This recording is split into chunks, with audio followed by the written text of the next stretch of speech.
Bored of grass, the white horse strays onto the Milky Way. Trodden stars clag his shoes like Ridgeway chalk in rain. Across interstellar voids he trails their detritus. Beneath his hooves nebulae are disturbed, asteroids scatter, black holes open up. He startles as night fades, flashes back to turf, remembers he is only chalk. It is essential to remain perfectly still and resist the urge to arch the spine or cause a minor earthquake.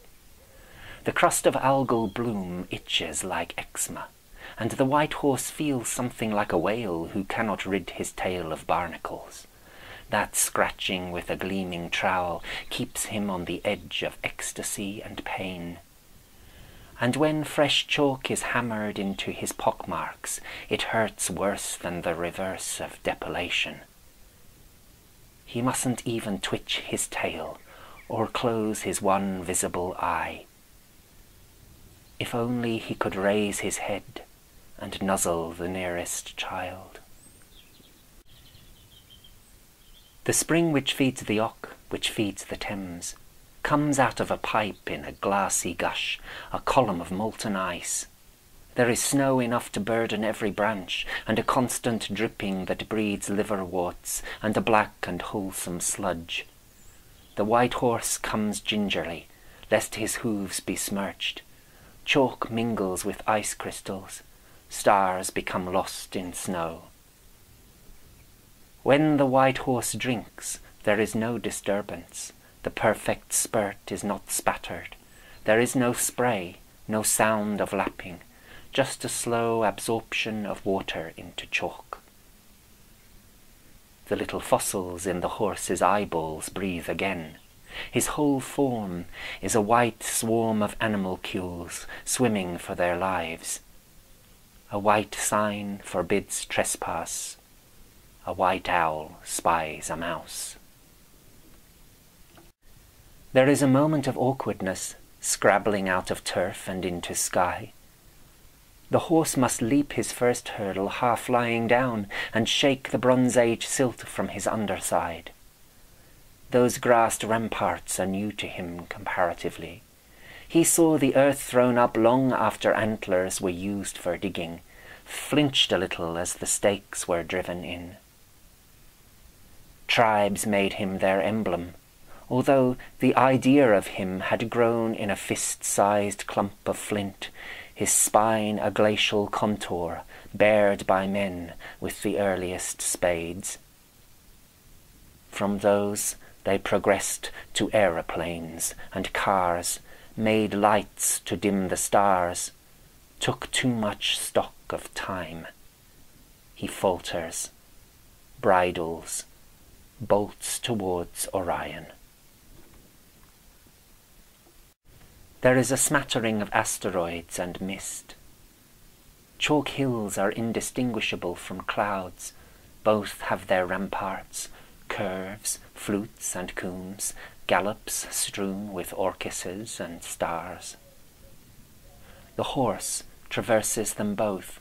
Soil and space are one to him, tramping the crowns of beech trees, clovers, cumulonimbus. He is held aloft by winds, the hootings of owls, the breath of ravens. Sheep and sarsens become identical, sleeping in the fields. There is whinnying above the smithy, an uncanny clattering in air, and out of the moth-dank cave something comes. The anvil rings, sparks and stars are one. The horse shudders chalk dust, paces, grows calm, raises his fetlock for the shoeing. The lynchets are a negative print, a system of shadows, spilled with a blench of moonlight. Beach hangers sleep, villages are dormant. The white horse embosses himself in sky like a watermark, an undulation of chalk against cloud. Forking combes wear uncanny silences for shrouds, the land engraved with centuries of human toil, the dead's intaglio in soil. Even the White Horse has his work cut out finding Snap, though he watched it thrive as a Celtic village, state of the art. It was old when its name was written down in the 13th century. By Victoria's reign, it was known to breed country folk of uncommon health. They lived into their 90s in 10 or 15 houses, and the schoolroom doubled as a church. He cranes his neck through the branches, catches a glimpse of Snap High Street, a rutted track of chalk erratically cobbled, overhung by trees. House foundations are marked by nettles. A box tree has outgrown its garden, the gardener cast out by economics. The farmers who lived there could not compete with cheap American corn, and at the end of the century fell prey to invention. Frozen meat from Australia, New Zealand, cost less than lamb from Snap. Mr. Wilson, butcher, bought up the land. Some folks hung on, lived off barter in the schoolhouse. But time has a habit of whittling away, and the mortar crumbles for the elder tree. Street plans become earthworks, marks. The White Horse sympathizes with Marx, being one himself. One of those urchin tests falls out of his eye, rolls onto the lane. He cocks his ear for the nightingale who doesn't sing. The White Horse cannot suppress a snort or two of recognition before that inevitable sense of deflation sets in. There are even ramparts of a fort in the right position and a grassy eye. But the beast itself is staid, restrained. It barely blinks or shudders, just stands there looking handsome, doesn't paw the turf or kick up a clump of flinty loam, tame as a work of taxidermy. The lower lip hangs as though anaesthetized. The fossils in its skin have a look of extinction about them. Long ago, the Westbury horse had been good company for a gallop through the Pleiades. On dark nights, the old sickle tail was an acceptable substitute for a moon, and it scattered the lesser stars with stumpy legs. But that colt has been buried by enlightenment, the replacement inert as clay, quite drained of skittishness. Nothing works. No piaffe, passage, or pirouette can provoke the slightest whinny. Things the White Horse will never tell.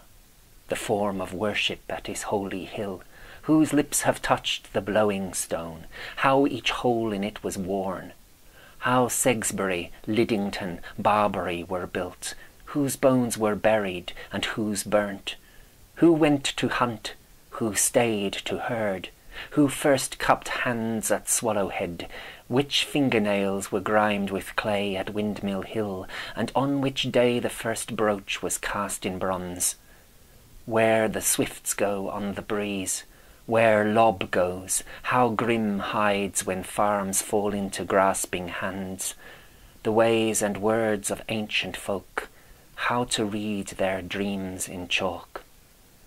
And when and why the virile man was etched in turf beneath the moon, and why his full frontal girth was matched with an Egyptian gait, and whether he would love or drub his foes with an ill-fashioned club, and how the lovelorn think it right to lie upon his shaft all night, and when the post office came to grips with him on postcards. The White Horse skips a bit, frolics, thinks to lick unmentionable parts, knows he can run twice as rampant as any man.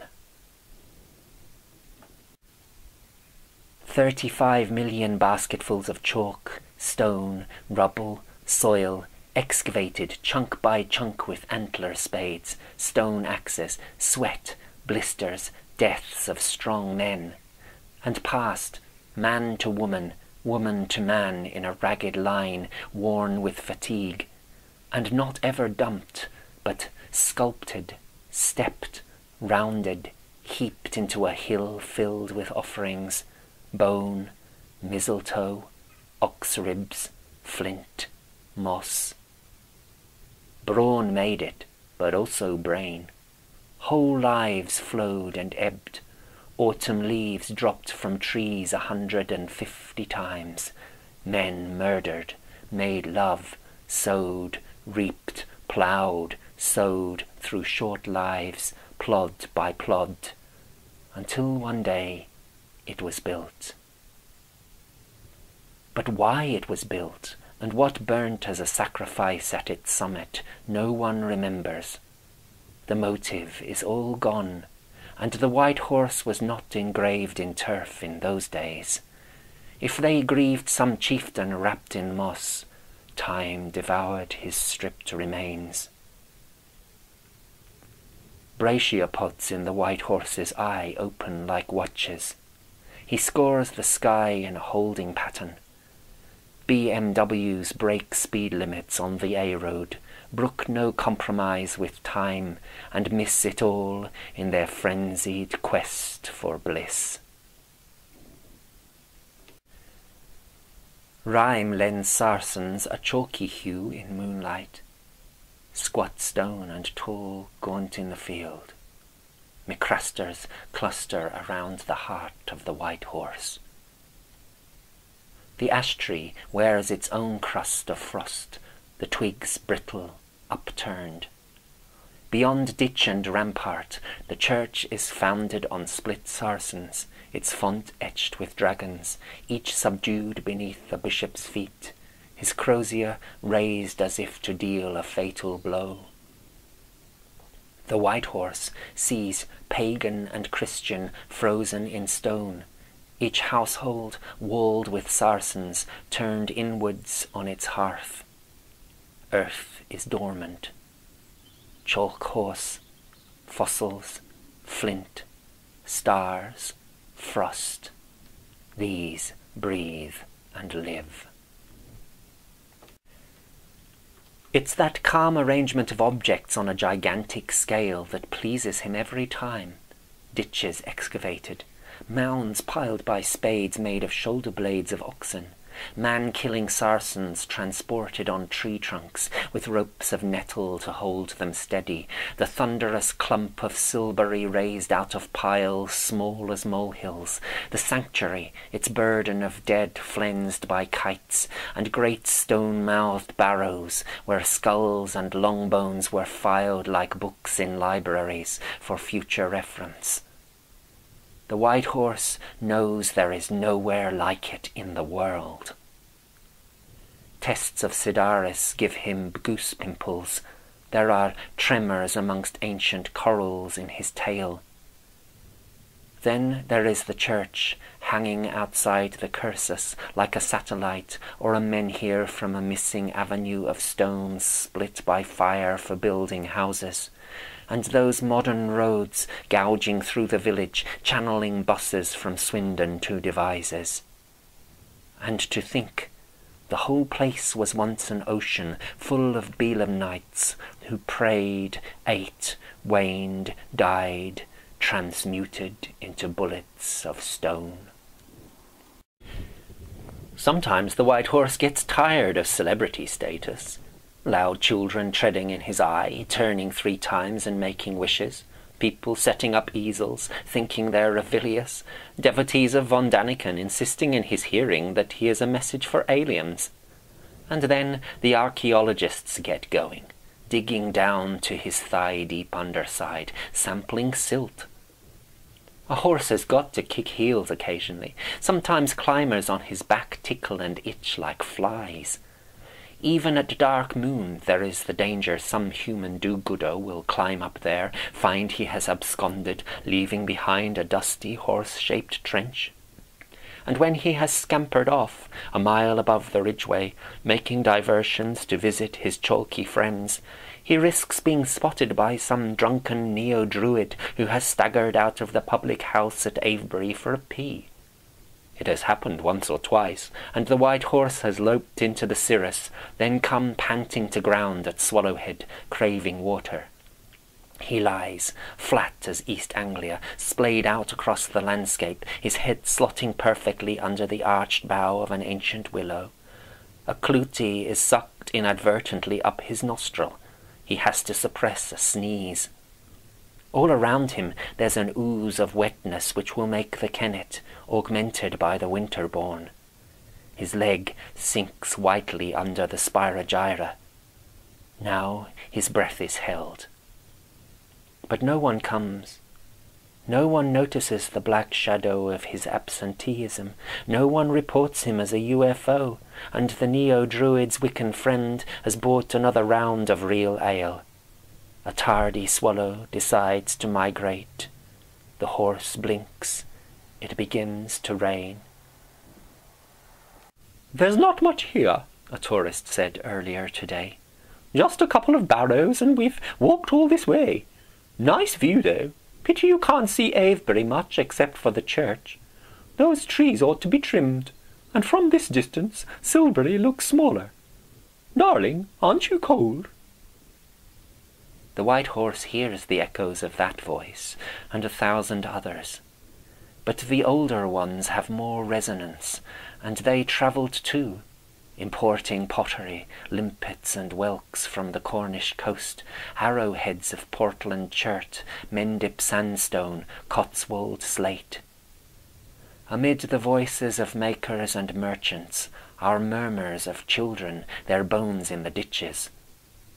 The White Horse inclines his ear, hears yet darker echoes from layers deeper than Bronze Age barrows, the laughter of women rounding pots out of Kennet clay, laying the foundations of culture.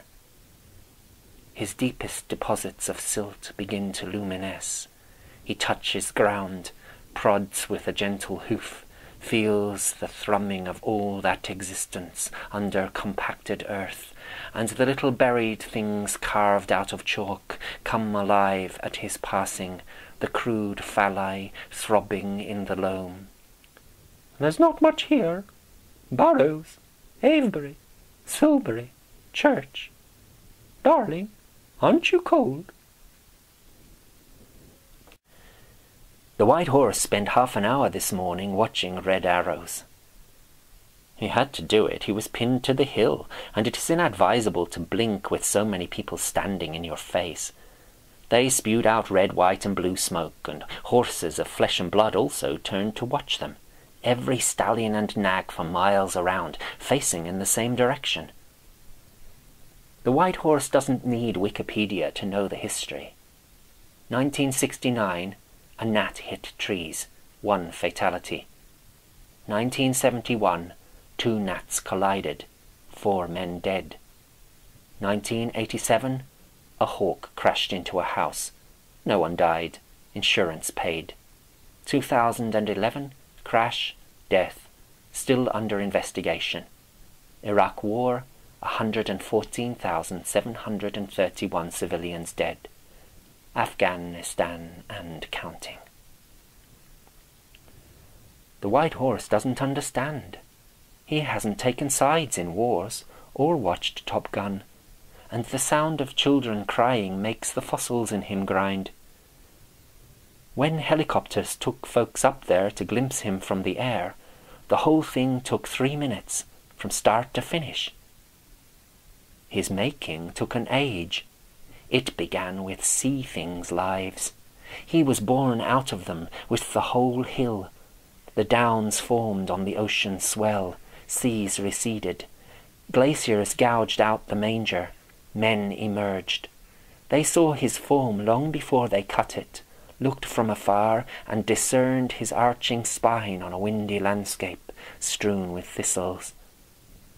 They paced him out from ear to tail, etched his throat with picks, dug his body deep. And when pilots and passengers are asleep, the fossils resonate, the eyeball widens. The white horse peels himself from the hillside, looks down on village, orchard, town, blesses that child who helped to scour him with her little trowel, arches himself. His forelegs grapple with the turf as though he was some imago emerging.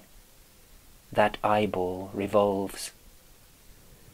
And at once he is leaping, catching thermals like a peregrine, slicing through clouds, slipping out of our atmosphere, leaving the merest smear of chalk, cavorting with Arcturus, aligning the pole star with his eye, seeking Betelgeuse in the armpits of Orion. Earth becomes invisible. Each fossil becomes a star.